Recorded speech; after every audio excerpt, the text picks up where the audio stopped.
அத்தியாயம் 1. பௌர்ணமி நிலவு வானில் முழுமையாக பிரகாசித்தது. அந்த அடர்ந்த வனப்பகுதியில் அமைந்திருந்த மலைமுகட்டை நில ஒளியால் குளிப்பாட்டிக் கொண்டிருந்தது. இரவின் அமைதியை கிழித்து கொண்டு வீசிய குளிர்ந்த காற்று ஏதோ ஒரு பெரிய ஆபத்து நெருங்கி வருவதை உணர்த்துவது போல் வேகமாக வீசியது. அந்த மலைமுகட்டில் தன்னந்தனியாக நின்று கொண்டிருந்த தன் இல்லத்திற்குள் புயலென நுழைந்தார் குலசேகரன். அவரது விழிகளில் மரண பீதி உறைந்திருக்க முகம் வியர்வையில் குளித்திருந்தது. உள்ளே நுழைந்த மறுகணமே அங்கு அகல் விளக்கின் ஒளியில் அவருக்காக காத்து கொண்டிருந்த தன் அன்பு மகளின் கையை இறுக பற்றி கொண்டார். வா மகளே, இனி ஒரு நொடி கூட நாம் இங்கு இருக்க கூடாது என்று பதற்றத்துடன் சொல்லிக்கொண்டே அவளை பின்பக்க வாசலை நோக்கி வேகமாக இழுத்துச் சென்றார். ஆனால் அவர் பின்பக்க வாசலை அடைவதற்குள் நாலா பக்கத்திலிருந்தும் குதிரைகளின் குளம்படி சத்தம் படுபயங்கரமாக அவர்களை நெருங்கி வருவதை அவரது செவிகள் உணர்ந்தன. சட்டென நின்றவர் சாளரம் வழியாக வெளியில் நோட்டமிட்டார். தீப்பந்தங்களின் ஒளியில் இருள் கிழிப்பட ஆயுதமேந்திய வீரர்களின் நிழல்கள் வீட்டை முழுவதுமாக சூழ்வதை அவர் கண்டார். தப்பிப்பதற்கான பாதைகள் அனைத்தும் அடைபட்டு விட்டன. வந்துவிட்டார்கள், அந்த அரக்கர்கள் வந்துவிட்டார்கள் என பதறியபடியே அவளை மீண்டும் வீட்டின் மைய பகுதிக்கு இழுத்து வந்தார். அவளது விழிகளில் அச்சம் திரையிட, தந்தையே, என்ன நடக்கிறது இங்கே? ஏன் இவ்வளவு பதற்றம்? யார் அவர்கள் என்று அவள் குரல் நடுங்க கேட்டாள். விளக்கம் சொல்வதற்கெல்லாம் இப்போது நேரமில்லை மகளே. நம் இருவர் உயிரும் மிக பெரிய ஆபத்தில் இருக்கிறது என்று சொல்லிக்கொண்டே அறையின் மூலையில் இருந்த அந்த பழைய வேலைப்பாடுகள் அமைந்த பெரிய மரப்பெட்டியை திறந்தார் குலசேகரன்.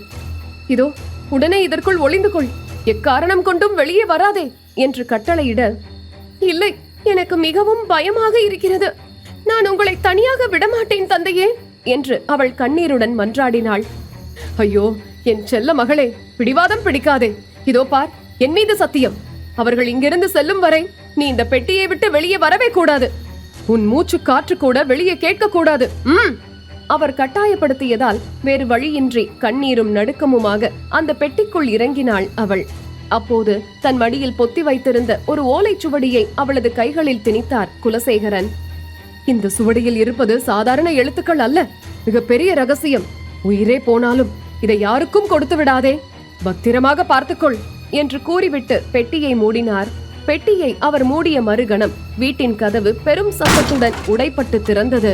ஆயுதமேந்திய வீரர்கள் சிலர் அதிரடியாக உள்ளே நுழைந்தார்கள். அவர்கள் முகங்களில் ஈவு இரக்கமற்ற கொடூரம் தாண்டவமாடியது. அவர்களில் ரத்தம் தோய்ந்த வாளேந்திய வீரன் ஒருவன் குலசேகரனை பார்த்து இடியென கர்ஜித்தான். குலசேகரா, உன் உயிர் மீது உனக்கு ஆசை இருந்தால் அந்த சுவடி எங்கே இருக்கிறது என்று மரியாதையாக சொல்லிவிடு. இல்லை என்றால் உன் உடல் துண்டு துண்டாக்கப்படும் என்று மிரட்டினான். மரணத்தின் விளிம்பிலும் குலசேகரனின் குரலில் துளியும் அச்சமில்லை.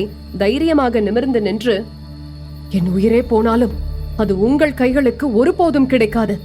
என்னை என்ன வேண்டுமானாலும் செய்து கொள் என்று வீரத்துடன் முழங்கினார். இதை கேட்டு கோபமடைந்த அந்த வீரன், அப்படி என்றால் உயிரை விட்டுவிடு குலசேகரா என்று ஆக்ரோஷமாக கத்தினான். அடுத்த நொடி காற்றில் சீறி பாய்ந்த அவனது கூர்மையான வாள் கண்ணிமைக்கும் நேரத்தில் குலசேகரனின் தலையை துண்டாக்கியது. ரத்தம் பீரிட வெட்டுண்ட குலசேகரனின் தலை உருண்டு அந்த பெட்டிக்கு அருகே வந்து விழுந்தது. பெட்டியின் சிறு துவாரத்தின் வழியே அந்த கொடூரமான காட்சியை கண்ட அவரின் மகள் இதயம் வெடித்துவிடும் அளவுக்கு அதிர்ச்சியில் உறைந்தாள். தந்தை தன் கண்முன்னே கொல்லப்பட்டதை பார்த்த அதிர்ச்சியில் குரல் எழுப்ப முடியாமல் மூச்சு திணறி அங்கேயே மயங்கி சரிந்தாள். பல மணி நேரங்களுக்கு பிறகு மயக்கம் தெளிந்து அவள் கண் விழித்த போது அந்த வீட்டிற்குள் மயான அமைதி குடிகொண்டிருந்தது. நடுங்கும் கால்களோடு மெல்ல பெட்டியை திறந்து வெளியே வந்தவள் சுற்றிலும் நோட்டமிட்டு திகைத்து போனாள். அந்த அரக்கர்கள் யாருமே அங்கு இருக்கவில்லை. எல்லாவற்றையும் விட அவளை நிலைக்குலைய செய்தது வேறொரு காட்சி. தன் தந்தையின் தலையற்ற முண்டம் மட்டுமே அங்கு கிடந்தது. வெட்டுண்ட குலசேகரனின் தலையை காணவில்லை. அவர்கள் அவனது தலையையும் எடுத்து சென்றிருந்தார்கள். இரத்த வெள்ளத்தில் அனாதையாய் கிடந்த தந்தையின் உடலை கட்டி அணைத்து நிலமதிர கதறி அழுதாள் அவள். தந்தையே, என்னை நிராதரவாக தவிக்க விட்டு சென்று விட்டீர்களே. இறுதியாக உங்கள் முகத்தை கூட பார்க்க முடியாத துர்பாகியவதி ஆகிவிட்டேனே. இப்படி ஒரு கொடூரமான முடிவா தங்களுக்கு வர வேண்டும்? தாங்கள் யாருக்கும் எந்த கெடுதலும் நினைத்தது கூட இல்லையே. தங்களுக்கு ஏன் இந்த நிலை?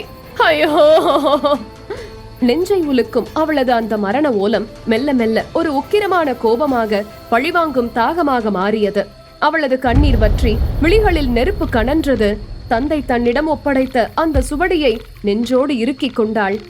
அந்த பௌர்ணமி இரவில் யாருமற்ற அந்த பெருவெளியில் தனி ஆளாக தன் வீட்டின் பின்புறத்திலேயே விறகுகளை சேகரித்து தன் தந்தையின் உடலுக்கு சிதை அமைத்து தீ மூட்டினாள். சிதையில் தீ கொழுந்துவிட்டு எரிய தொடங்கியது. அந்த செந்நிற நெருப்பு அவளது முகத்தின் ஆக்ரோஷத்தை பிரதிபலித்தது. ஒரு சாதாரண பெண்ணாக பெட்டிக்குள் ஒளிந்தவள் இப்போது தன் தந்தையின் சிதைக்கு முன்னே ஒரு போராளியாக உருமாறி நின்றாள். கொழுந்துவிட்டு எரியும் அந்த நெருப்பிற்கு நேராக தன் வலது கையை நீட்டி விண்ணதிர சபதமேற்றாள். எரியும் இந்த தீயின் மீது ஆணை, என் தந்தையின் மரணத்திற்கு காரணமான அந்த அரக்கர்களை நான் தேடி கண்டுபிடித்து பழி வாங்கியே தீருவேன். அவர்கள் ஒவ்வொருவரையும் வம்சத்தோடு வேறறுப்பேன். என் தந்தையின் சுவடியை காத்து அவர் சிந்திய ஒவ்வொரு சொட்டு ரத்தத்திற்கும் கணக்கு தீர்ப்பேன். இது சத்தியம்.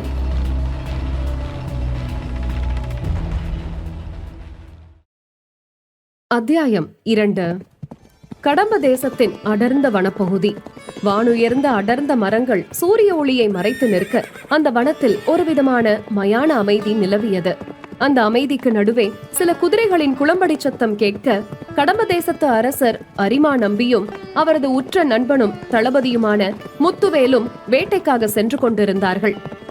மன்னா, சூரியன் மேற்கே அஸ்தமிக்க தொடங்கிவிட்டது. கார்மேகங்கள் சூழ்ந்து வனத்தின் இருளை மேலும் அதிகப்படுத்தி கொண்டிருக்கிறது. இனி நாம் குதிரைகளை திருப்புவதுதான் உத்தமம் என்று குதிரையின் கடிவாளத்தை இழுத்து பிடித்தபடியே கூறினான் தளபதி முத்துவேல். உடனே மன்னர் அரிமா நம்பி தனது கம்பீர குரலில்,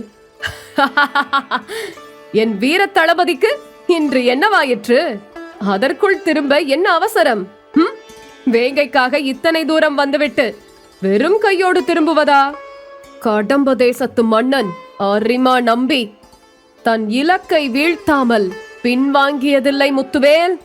அது உனக்கு தெரியாதா என்ன? என்று புன்னகையுடன் பதிலளித்தார். ஆம், அதை நான் நன்றாக அறிவேன் அரசே. ஆனால் அதே நேரம் தங்களை பாதுகாக்கும் பொறுப்பு எனக்கு இருக்கிறது. இந்த வனத்தில் கொடிய விஷ ஜந்துக்களின் நடமாட்டம் அதிகம். வேங்கையை கூட வீழ்த்தி விடலாம்.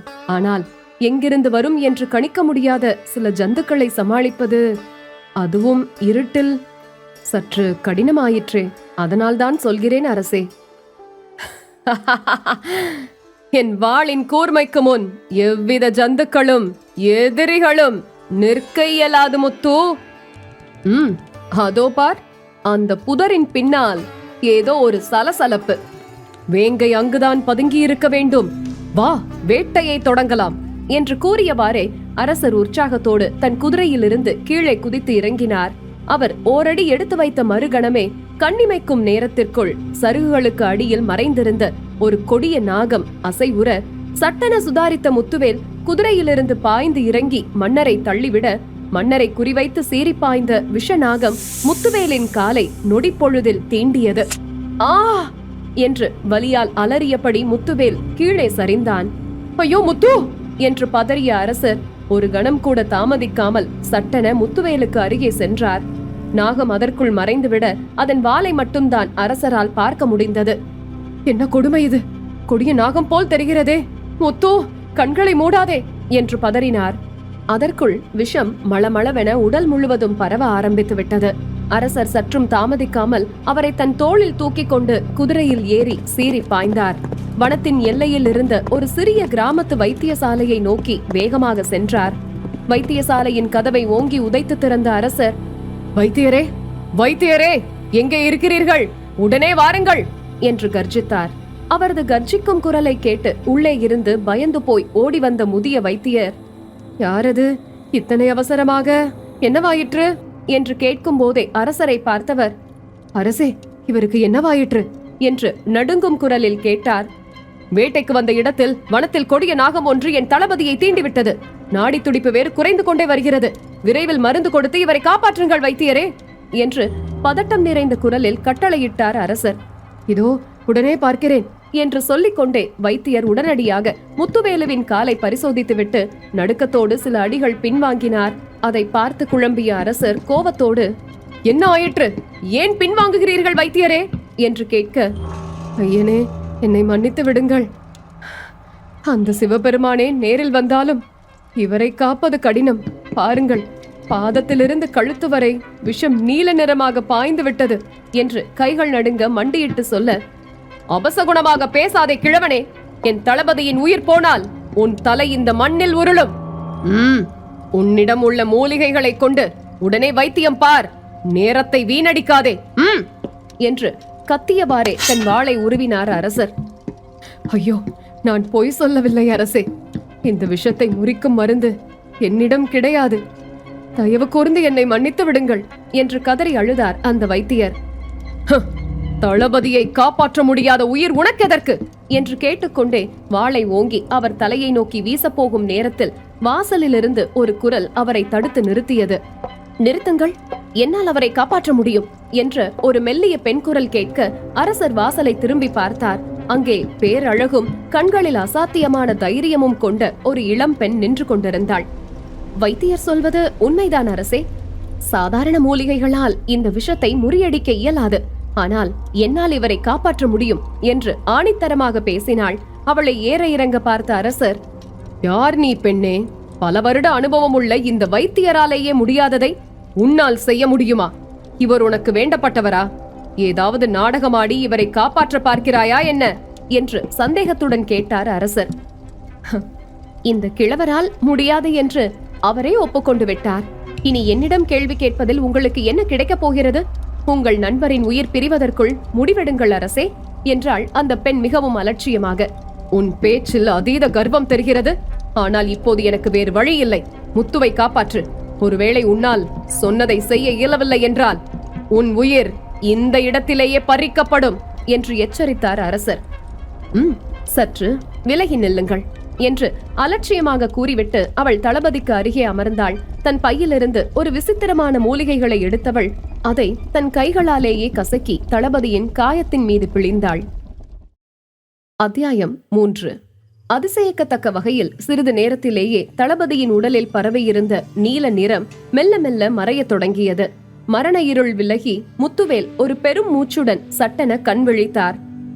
முத்து, நீ உயிர் பிழைத்து விட்டாய். என் பிரார்த்தனை வீண் போகவில்லை. இறைவனுக்கு நன்றி என்று தன் உணர்ச்சிகளை கட்டுப்படுத்த முடியாமல் மகிழ்ச்சியில் துள்ளினார் அரசர். அரசே, தங்களுக்கு ஒன்றுமில்லையே? அது சரி, நான் எங்கே இருக்கிறேன் என்று மிக சோர்வான குரலில் கேட்டார் தளபதி முத்துவேல். எனக்கு ஒன்றுமில்லை. ஆனால் என்னை காப்பாற்ற போய் அந்த கொடிய விஷநாகம் உன்னை தீண்டி விட்டதே முத்து. உன்னை காப்பாற்றுவதற்காக காட்டின் எல்லையில் இருந்த இந்த வைத்தியரின் குடிலுக்கு உன்னை அழைத்து வந்தேன். ஆனால் இவரோ உன் உயிரை காப்பாற்ற முடியாது என்று கைவிரித்து விட்டார். அப்போது இதோ இங்கு நிற்கும் இந்த பெண்தான் தாமாக முன்வந்து தன் அற்புத வைத்தியத்தால் உனக்கு மறுவாழ்வு அளித்தாள். முத்துவேல் மெல்ல எழுந்து அமர்ந்து அந்த பெண்ணை உற்று பார்த்தார். அவளது கண்களில் இருந்த தீர்க்கம் அவரை ஆச்சரியப்படுத்தியது. முத்துவேல் அவளுக்கு நன்றி சொல்ல அரசர் அவளிடம், பெண்ணே, கடம்ப தேசத்து மன்னருடைய தளபதியின் உயிரையே மீட்டிருக்கிறாய் நீ. மரணத்தின் கோர பிடியிலிருந்து தளபதியை காப்பாற்றிய உனது திறமையை என்னவென்று புகழ்வது? கேள் பெண்ணே, உனக்கு என்ன வேண்டும்? பொன்னோ பொருளோ வைர வைடூரியங்களோ, இல்லை ஒரு தனி மாளிகையோ, எது வேண்டுமானாலும் தயங்காமல் கேள். அரசே, தங்கள் தளபதியின் உயிர் கேவலம் பொன்னுக்கும் பொருளுக்கும் நிகரானதா என்ன? எனக்கு இந்த அற்ப செல்வத்தின் மீதெல்லாம் எந்த ஆசையும் இல்லை என்று அந்த பெண் அவரை நேராக பார்த்து ஒரு மெல்லிய புன்னகையுடன் கூறினாள். சாமர்த்தியமாக பேசுகிறாய். உலகமே ஆசைப்படும் செல்வத்தை அற்பம் என்கிறாய். சரி, வேறு என்னதான் வேண்டும் உனக்கு? தயங்காமல் சொல். நான் உங்கள் அரசவையில் அரச வைத்தியராக வேண்டும். அந்த வார்த்தைகளை கேட்டதும் அரசரின் முகம் சட்டென மாறியது. முத்துவேல் அதிர்ச்சியோடு அவளை பார்த்தார். அருகில் நின்ற வைத்தியரும் அவளை இமைக்காமல் திகைப்போடு பார்த்தார். பெண்ணே, தளபதியின் உயிரை காப்பாற்றியதற்காக வெகுமதியாக வேறு எதை வேண்டுமானாலும் கேள். அரச வைத்தியர் பதவி என்பது அரச குடும்பத்தின் உயிர்களை காக்கும் மாபெரும் பொறுப்பு. அதை உன்னை போன்ற சிறு பெண்ணிடம் எப்படி ஒப்படைக்க முடியும்? இது உனக்கே அதிகமாக தெரியவில்லையா என்று சற்று எரிச்சலுடன் கேட்டார் அரசர். அப்படியென்றால் அரச வைத்தியராக இருக்க வயதுதான் தகுதியா அரசே? திறமை இல்லையா? வயதில் முதிர்ந்த வைத்தியர் காப்பாற்ற முடியாது என்று கைவிட்ட தங்கள் தளபதியின் உயிரை இந்த சிறு பெண் தானே காப்பாற்றினாள். ஒருவேளை நான் வரவில்லை என்றால் இப்போது இந்த சிறு பெண்ணிடம் பேச தளபதி உயிரோடு இருந்திருக்கவே மாட்டார். இதை கேட்டு கொதித்தெழுந்த முத்துவேல், ஏய், மன்னரையே எள்ளி நகையாடுகிறாயா?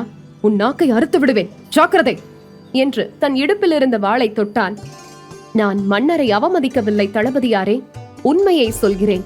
அரச வைத்தியர் பதவி என்பது மிக பெரிய பொறுப்பு என்பது உண்மையாக இருந்தால் அந்த பொறுப்பிற்கு தகுதியான திறமைசாலிதானே அதில் இருக்க வேண்டும்.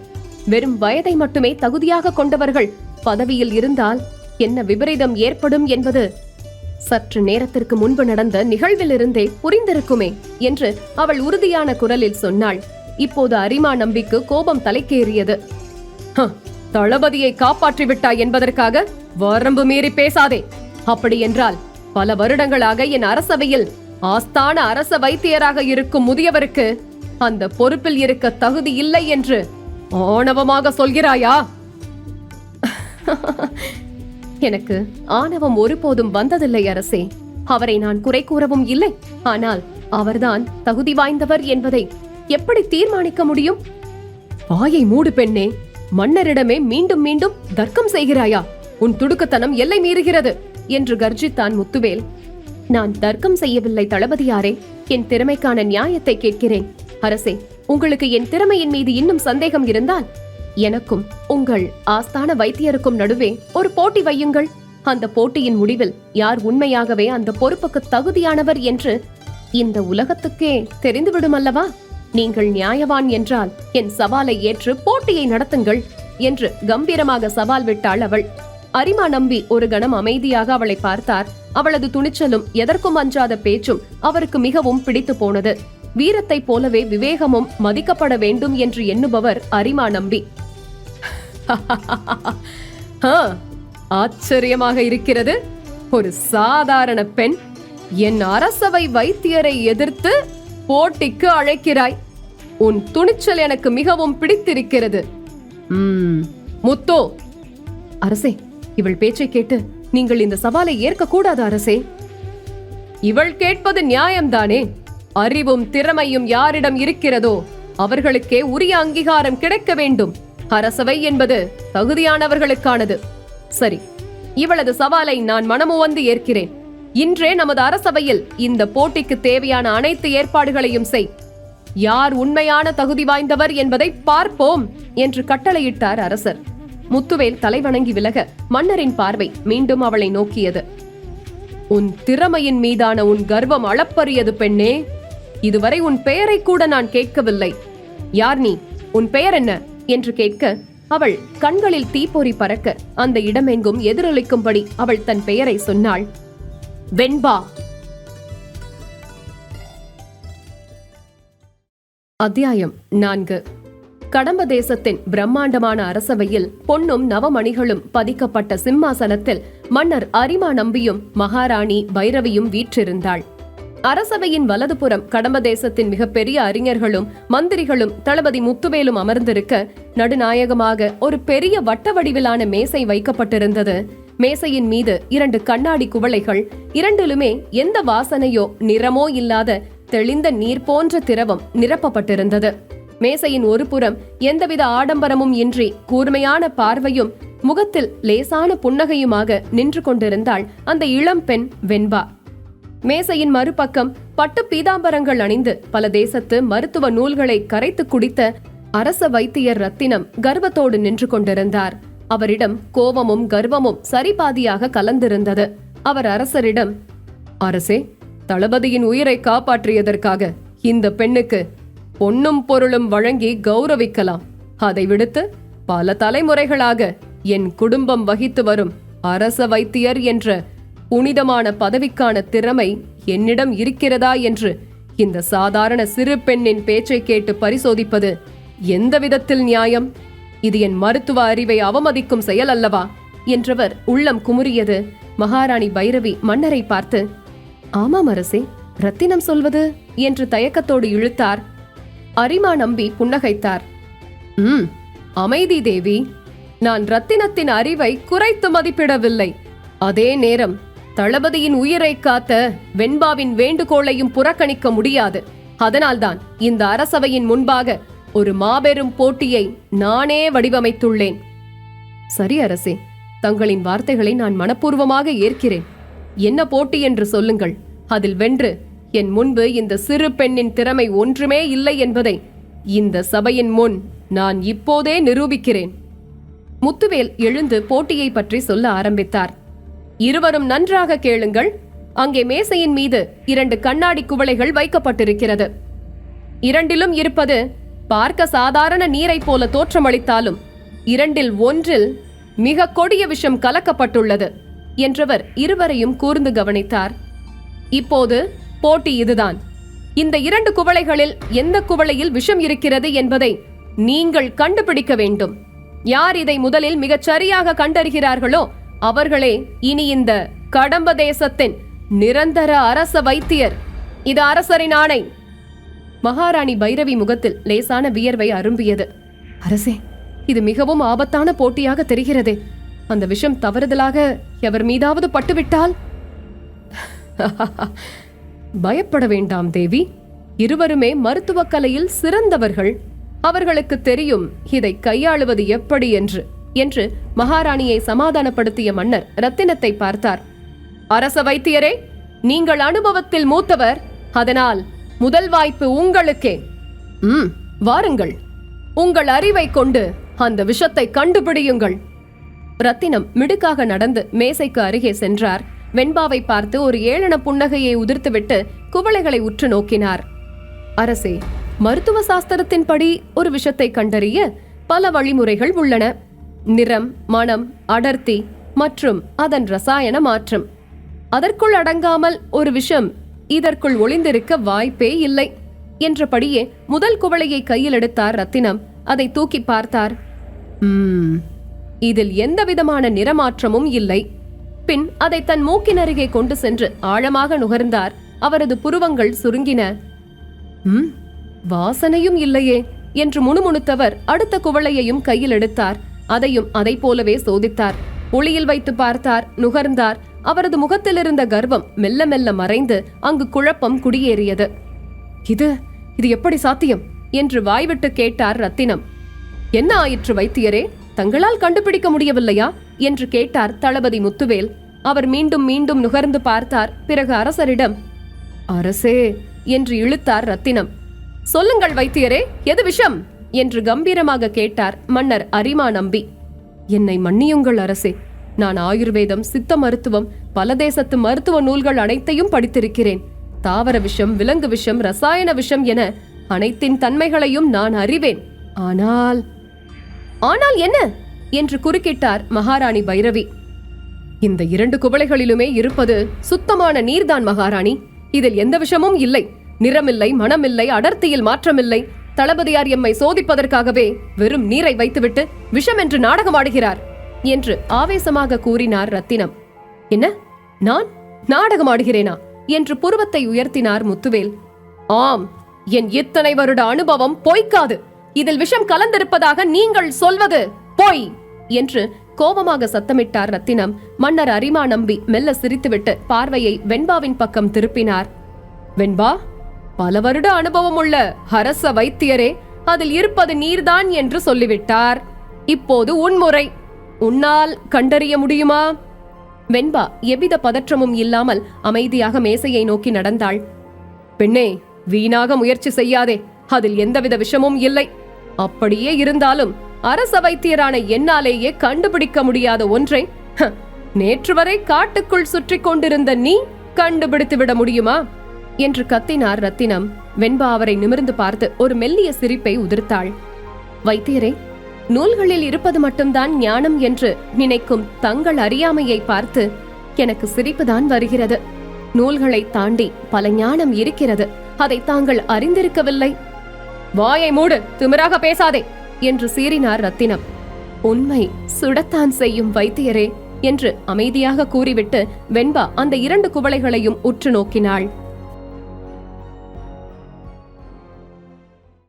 அத்தியாயம் 5. வெண்பா கைகளால் அந்த குவளைகளை தொடக்கூட இல்லை. வெறும் பார்வையாலேயே இரண்டையும் ஒரு நாழிகை கூர்ந்து கவனித்தாள். என்ன பெண்ணே, வெறும் பார்வையிலேயே விஷத்தை கண்டுபிடிக்க தெரியுமா உனக்கு என்று ஏளனமாக கேட்டார் தளபதி முத்துவேல். சட்டென்று அவள் தன் வலது கையை நீட்டி அங்கிருந்த ஒரு குவளையை எடுத்தாள். இவள் என்ன செய்ய போகிறாள், எப்படி நிரூபிக்கப் போகிறாள் என்று அரசவையே திகைத்து நின்றது. அடுத்த கணம் யாரும் எதிர்பாராத ஒரு செயலை செய்தாள் வெண்பா. குவளையை தன் உதடுகளின் அருகே கொண்டு சென்றவள் சற்றும் தயக்கமில்லாமல் அதிலிருந்த நீரை முழுவதுமாக பருகிவிட்டாள்.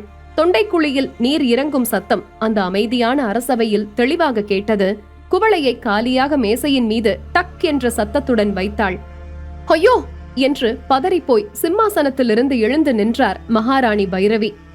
பெண்ணே, என்ன முட்டாள்தனம் இது என்று கத்தினார் மன்னர் அரிமா நம்பி. அரசவையில் இருந்த அனைவரும் அவளையே உறைந்து போய் பார்த்தனர். வெண்பா அரசரை பார்த்து சிறு புன்னகை பூத்தாள். அரசே, இது என்று அவள் பேசத் தொடங்கிய மறுகணமே அவளது முகம் சட்டென்று மாறியது. கண்கள் சிவந்தன. தொண்டையை ஏதோ ஒன்று இருக்குவது போல அவள் தன் கழுத்தை பிடித்துக் கொண்டாள். அவளுக்கு மூச்சு திணறியது. ஆ ஆ என்று தவித்தபடி கால்கள் தடுமாற மேசையின் விளிம்பை பிடித்து கீழே சரிந்தாள் வெண்பா. அதை பார்த்ததும் அரச வைத்தியர் ரத்தினம் கைகளை தட்டி சத்தமாக சிரித்தார். பார்த்தீர்களா அரசே, பார்த்தீர்களா இவளது முட்டாள்தனத்தை? அவசரப்பட்டு விஷத்தை நீயே பருகிவிட்டாயே. கர்வம் கண்ணை மறைத்து விட்டதல்லவா? என்னிடம் தர்க்கம் செய்தாயே. இப்போது உன் நிலைமையை பார். உன்னை காப்பாற்ற யாரும் வரமாட்டார்கள் என்று அகங்காரத்தோடு கத்தினார். அரசவையில் பதற்றம் தொற்றிக் கொண்டது. வைத்தியரே, சிரிப்பதை நிறுத்துங்கள். அந்த பெண்ணுக்கு உடனே மாற்று மருந்து கொடுங்கள். அவள் இறந்துவிடக் கூடாது என்று உத்தரவிட்டார் மன்னர் அரிமா நம்பி. என்னை மன்னியுங்கள் அரசே, அது என்ன விஷம் என்றே எனக்கு தெரியாது. நான் முன்பே சொன்னது போல அதற்கு நிறமோ மனமோ இல்லை. அப்படி இருக்கும்போது நான் எப்படி மாற்று மருந்து கொடுக்க முடியும்? அவள் தன் இறப்பை தானே தேடிக்கொண்டாள். அதற்கு நான் பொறுப்பல்ல என்று கைகளை விரித்தார் ரத்தினம். வெண்பா தடுமாறும் குரலில், வைத்தியரே, முட்டாள் முட்டாள் நான் இல்லை, நீங்கள்தான் என்றதும், இன்னும் உனக்கு திமிர் அடங்கவில்லையா பெண்ணே? மரணத் தருவாயிலும் உனக்கு பேச்சு ஒரு கேடா என்று சீறினார் ரத்தினம். அவள் பெரும் சிரமத்துடன் மூச்சை இழுத்துவிட்டு மன்னர் அரிமா நம்பியை பார்த்தாள். அரசே, உங்கள் சவால் இந்த இரண்டில் எதில் விஷம் கலந்திருக்கிறது என்று கண்டுபிடிப்பது மட்டும்தானே என்று விட்டு விட்டு வந்த மூச்சில் கேட்டாள். ஆம் பெண்ணே, அதற்காக உன் உயிரை ஏன் பணயம் வைத்தாய் என்று வேதனையோடு கேட்டார் மன்னர். வெண்பாவின் இதழ்களில் மரண வலியிலும் ஒரு புன்னகை மலர்ந்தது. நான் என் உயிரை பணயம் வைத்து கண்டுபிடித்து விட்டேன் அரசே. எதில் விஷம் இருக்கிறது என்பதை நான் நிரூபித்து விட்டேன் என்றாள் திணறும் குரலில். உடனே ரத்தினம் இடைமறித்து, ஆனால் என்ன பயன்? நீ மாண்டு கொண்டிருக்கிறாய் என்றார்.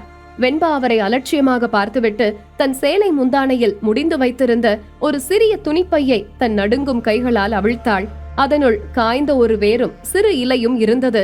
அடுத்த கணம் அந்த வேரையும் இலையையும் ஒன்றாக வாயில் போட்டு கடித்து தன் உமிழ் நீரோடு சேர்த்து விழுங்கினாள். அனைவரும் அவளையே இமைக்காமல் பார்த்து கொண்டிருந்தனர்.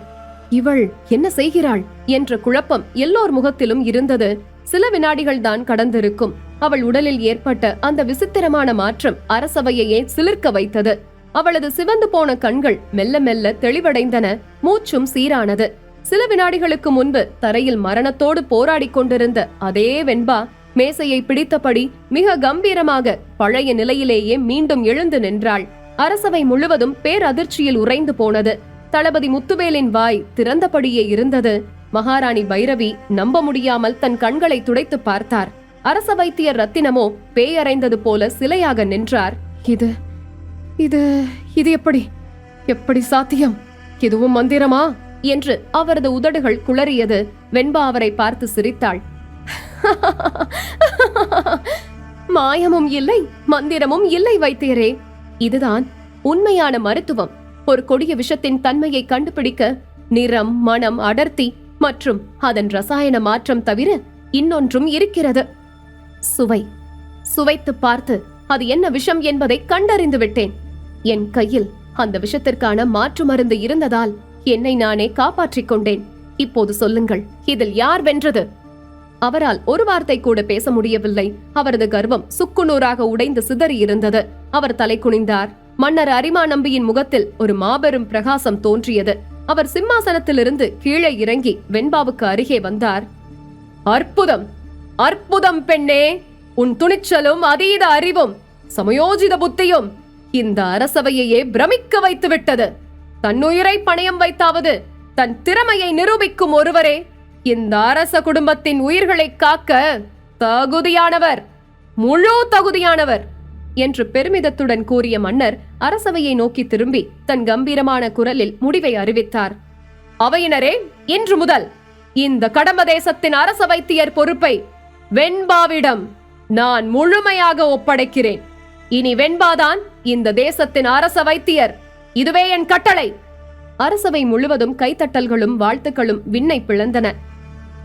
சிறிது நேரத்திற்கு பின் நள்ளிரவு நேரத்தில் அரசர் தனக்கென்று கொடுத்த மாளிகையில் இருந்து வெண்பா ஒரு ஓலையில் திட்டம் பலித்தது, அரச வைத்தியராகிவிட்டேன் என்று எழுதி அதை புறாவின் காலில் கட்டி விண்ணில் பறக்கவிட்டாள். புறா பறந்து செல்ல அதை பார்த்த அவள் உதட்டின் ஓரத்தில் ஒரு வஞ்சக புன்னகை மலர்ந்தது.